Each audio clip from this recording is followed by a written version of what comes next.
Welcome back to the deep dive.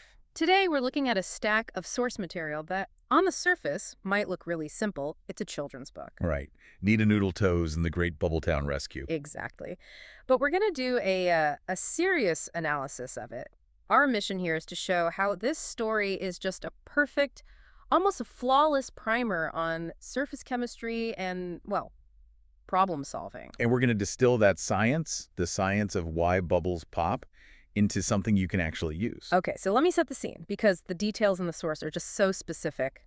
We're on a place called Popcorn Street. I love that name. And there's this one spot on the sidewalk, this, suspiciously squishy spot. It's wedged right between a bakery and a mailbox. And the mailbox, crucially, always smelled like jelly beans. It's a fantastic detail, and most people, they just walk around it. They figure it's, I don't know, a bad patch job in the concrete, but not our protagonist. And that's really the core of the whole thing, isn't it? Nina Noodletoes, she's 8 years old, and she isn't satisfied with just accepting that. She doesn't just ignore it. No, she doesn't see it as a bug to be avoided. She sees it as a phenomenon to be investigated.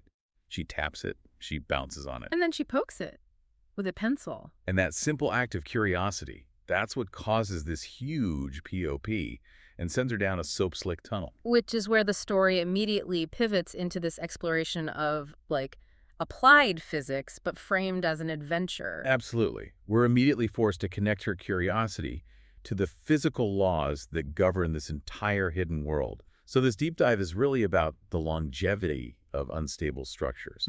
Bubbles, yes, but you can think of them as projects or systems or anything, really. And the idea is that the knowledge you're looking for is often hidden in these little anomalies that everyone else just walks past. Exactly. Okay, let's unpack Bubbletown itself. The setting is just so engaging. It's sparkly, it's squishy. And wonderfully precarious. Yeah, we're talking floating bubble cars, fizzy fountains, and buildings made of a jelly-like material that the source says literally wobbles when you sneeze. It's a city built on pure surface tension. It sounds whimsical, but the danger is presented as very real and very immediate. It is. Nina is met by Mayor Fizz, this bubbly creature with goggles, who immediately tells her about the bubble emergency. Their life support system, the big bubble generator, the BBG, it's glitching. Right. Bubbles are popping way too fast. The entire city is about to, and this is a direct quote, burst. A total crisis of existence based on unstable chemistry. And this sets up the first major life lesson. And it's deeper than just be curious. The real takeaway is that unconventional curiosity is what provides the solution when everything else fails. Nina was the outlier. She was a little different. She was, and that's why she found the secret path. So if you're working on a problem, maybe the answer isn't in the same data everyone else is looking at. Maybe it's in the squishy sidewalk that only you have dared to poke. So the mission is set. Mayor Fizz gives Nina 3 objectives. Climb the suds tower, adjust something called the FOMO-meter.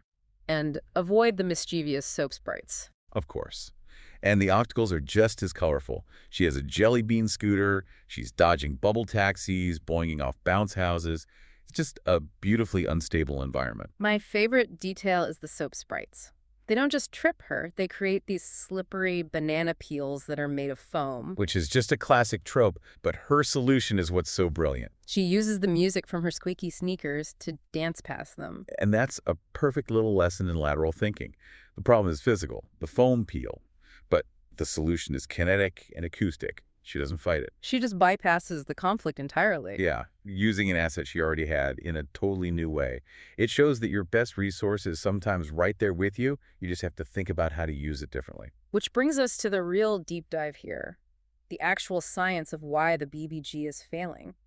Her success depends entirely on applying some basic physical laws. What's great is how clearly the source material defines the problem. A bubble isn't just air and water.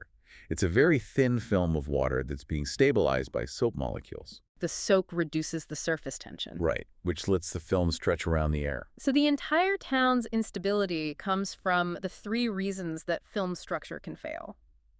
Why do bubbles pop? The book is so clear about this. It is. It outlines 3 very distinct failure modes, the 3 pillars of the Great Popocalypse, if you will. Okay, what are they? First, there's evaporation.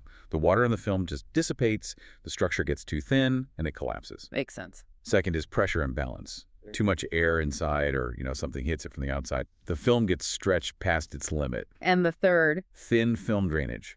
Basically, gravity pulls the water down so the top of the bubble gets too thin and fragile to hold together. So the BBG's glitch was just making one or maybe all of these problems happen faster. But here's my question.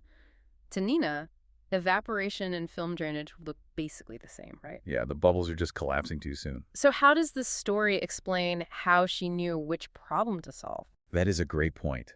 And the text handles it really elegantly with her observation at the foamometer. She had to look past just popping and analyze the quality of what the machine was actually producing. Which brings us to the solution. The small, smart solution. Nina gets to the generator. She sees the foamometer spinning like crazy. And she makes a critical observation. She says the machine is making too many small bubbles and not enough big ones. Okay, so let's elevate that. What does that observation actually mean scientifically? When she says too many small bubbles, she's making a direct technical diagnosis. The system is prioritizing quantity over quality. Small bubbles are just inherently less stable. Why is that? They have a smaller volume to surface area ratio. So it means evaporation happens faster, pressure issues are a bigger deal. A healthy, stable system makes big, robust bubbles. So she saw that shift and knew the system was unstable. Immediately. And what's so impressive is she doesn't try some huge, complicated fix. She makes 3 small, precise adjustments. Let's break those down. First, temperature. Right, she adjusts the temperature dial to be cooler. This is a direct countermeasure to the first failure mode, evaporation. How does that work? Colder water means the water molecules have less kinetic energy. So the rate at which the liquid turns to vapor slows down a lot. The real-world analogy there is pretty clear. If you're running a project, that's like mitigating known risks, the things that are guaranteed to degrade your work over time. Exactly. It's about creating stability through environmental control.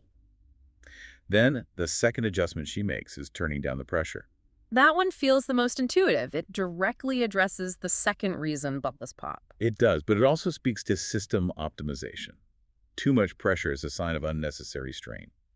By dialing it back, she reduces the internal stress on the film. So it can handle the little bumps and sneezes of the environment. Precisely. It lets the system operate within its healthy intended parameters. And then there's the wild card, adding a drop of conditioner. This feels like such a cute detail, but the source says its function is for bubble flexibility. What's the science there? This is what targets the third problem, thin film drainage. Conditioners are thick. They increase the viscosity of the soap solution.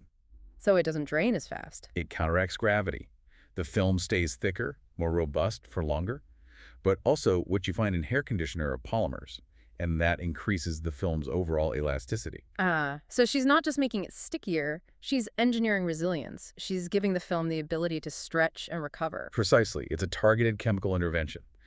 Cooler temps against evaporation, lower pressure against rupture, and conditioner for flexibility and anti-thinning.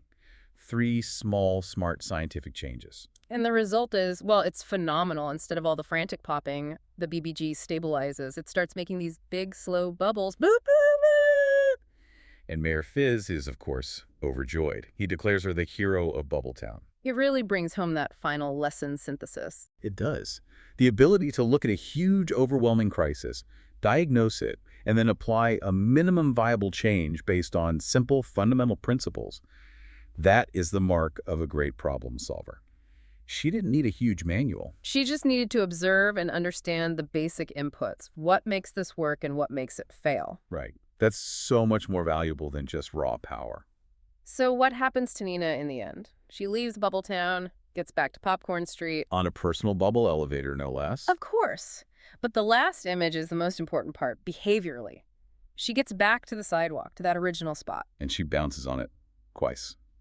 The text says, just in case Bubbletown needed her again. She doesn't forget the underlying mystery just because she solved the immediate problem. She keeps that sense of curiosity. It just perfectly reinforces the dual nature of the story, the pure joy of discovery, but also the lasting practicality of basic science. Science isn't just for labs. It governs why a jelly building wobbles when you sneeze.